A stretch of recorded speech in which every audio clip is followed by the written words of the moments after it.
বিসমিল্লাহির রহমানির রহিম। আসসালামু আলাইকুম ওয়া রাহমাতুল্লাহ। কুরআনুল কারীমের এমন একটি সূরা যার শুরুতে রয়েছে কিয়ামতের ভয়াবহ বর্ণনা আর মাঝে রয়েছে হজ্জের মতো এক মহা মিলনের আহ্বান।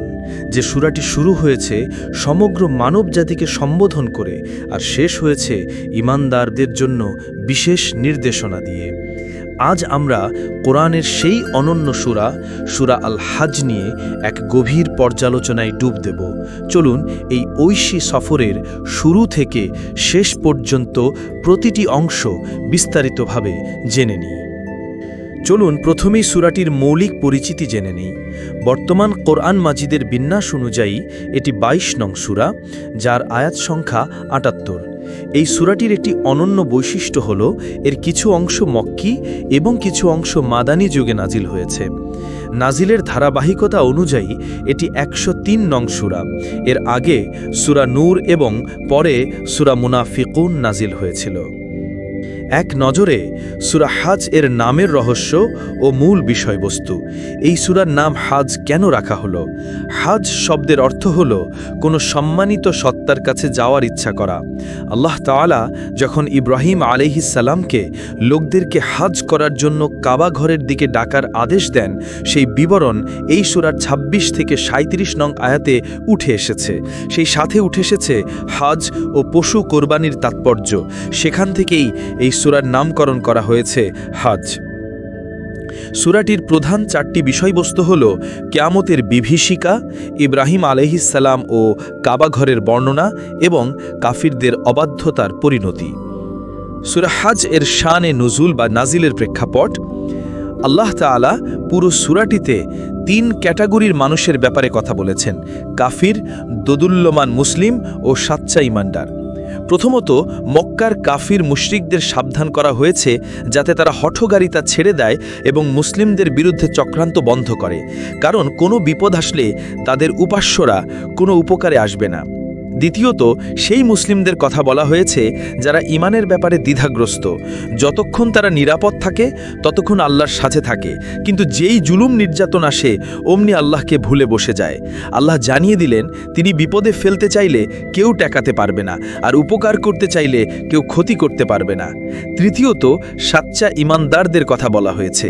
কুরাইশদের জুলুমের জবাব দিতে আল্লাহ এই ক্যাটাগরির মানুষদেরকেই সর্বপ্রথম হাতে অস্ত্র তুলে নেওয়ার বা জিহাদের অনুমতি দেন, যাতে কাফিররা ধ্বংস হয় এবং আল্লাহর জমিনে আল্লাহর দ্বীন কায়েম হয়। সূরা হাজ্জের অভ্যন্তরীণ ও বাহ্যিক সম্পর্ক। কোরআনের সূরাগুলোর মধ্যে এক অবিশ্বাস্য সংযোগ রয়েছে। সূরা হাজ্জের শুরুতে এবং শেষের মধ্যেও রয়েছে এক চমৎকার ধারাবাহিকতা। সূরাটির শুরুতে মানব জাতিকে তার রবের পাকড়াওয়ের ব্যাপারে সাবধান করা হয়েছে, আর শেষ অংশে বলা হয়েছে সেদিন রাসূল সাল্লাল্লাহু আলাইহি ওয়াসাল্লাম হবেন সমগ্র মানব জাতির সাক্ষী, অর্থাৎ শেষ বিচারের দিনের আলোচনা দিয়ে সূরাটি একটি পূর্ণাঙ্গ বৃত্ত তৈরি করেছে। শুধু তাই নয়, এর আগের সূরা অর্থাৎ সূরা আম্বিয়ার সাথেও এর গভীর সম্পর্ক রয়েছে। সূরা আম্বিয়া শেষ হয়েছে সত্তাওয়াদা অর্থাৎ কিয়ামতের আলোচনার মাধ্যমে, আর সূরা হাজ শুরুই হয়েছে সেই কিয়ামতের ভয়াবহ বর্ণনা দিয়ে। সুবহানাল্লাহ। সূরা হাজ্জের কেস স্টাডি ও রিফ্লেকশন, তাফসির ও তাদাব্বুর। এই সূরা আমাদের জীবনের জন্য এক অসাধারণ কেস স্টাডি উপস্থাপন করে। জীবন হলো ভালো মন্দের মিশ্রণ।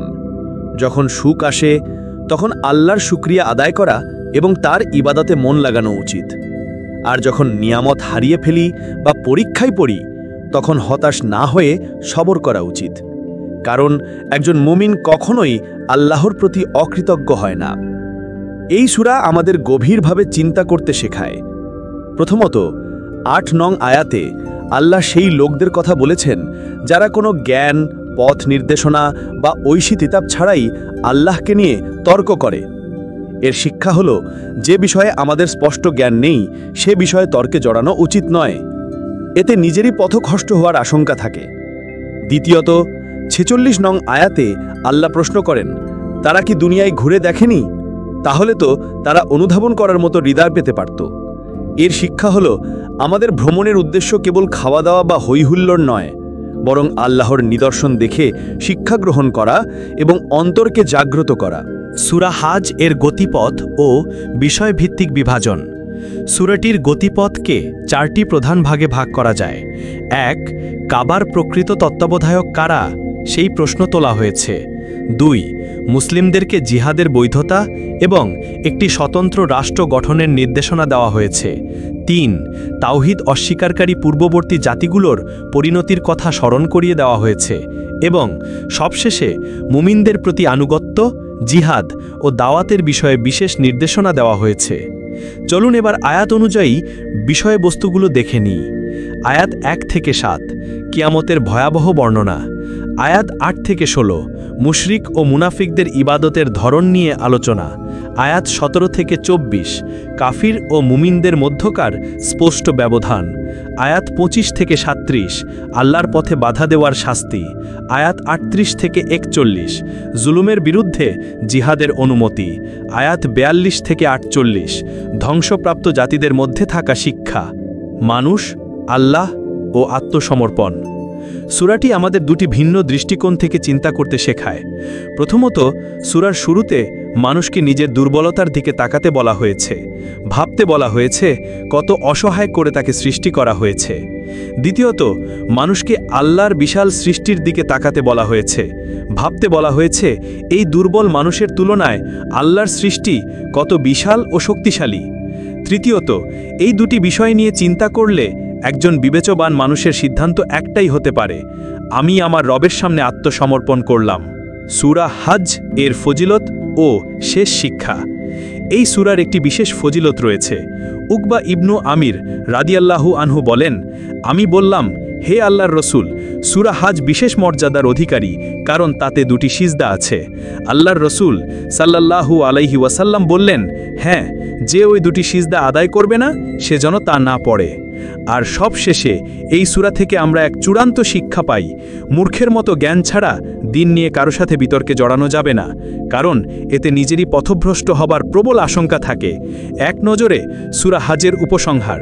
সূরা হাজ কেবল হাজের বিধিবিধান নিয়েই আলোচনা করে না, বরং এটি আমাদের জীবনের এক পূর্ণাঙ্গ সফর।